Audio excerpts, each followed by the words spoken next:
Le confinement de l'Ouganda a privé les pauvres des villes d'un accès à une nourriture suffisante et de qualité. Sanyu Rose survit grâce aux dons d'amis. Elle dit que le confinement a coupé sa source de revenus. Quand ils ont annoncé le confinement, mon employeur m'a renvoyé chez moi sans un sou. Cela m'a beaucoup affecté.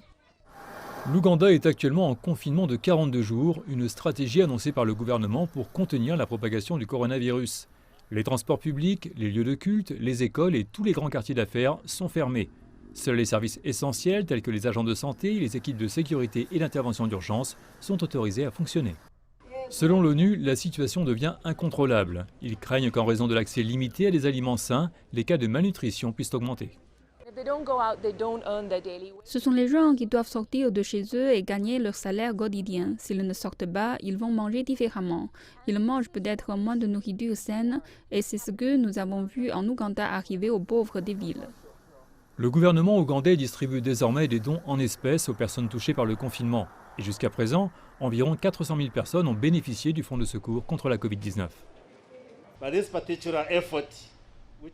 Il y a des sections d'Ougandais qui continuent à dire que nous sommes laissés de côté, que nous sommes pauvres. Pourtant, nous sommes affectés par le confinement et d'autres effets de la Covid-19.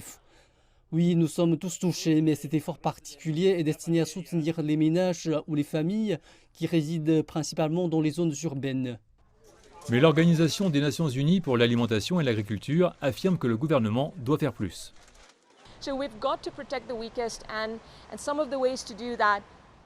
Nous devons protéger les plus faibles et certains des moyens de le faire sont les filets de sécurité sociale. Ces personnes n'ont pas de filet de sécurité sociale.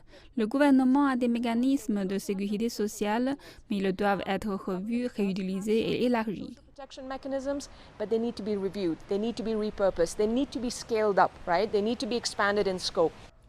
Espérons qu'avec de telles interventions, des personnes comme Sanyu pourront accéder à des aliments sains pour nourrir leur famille.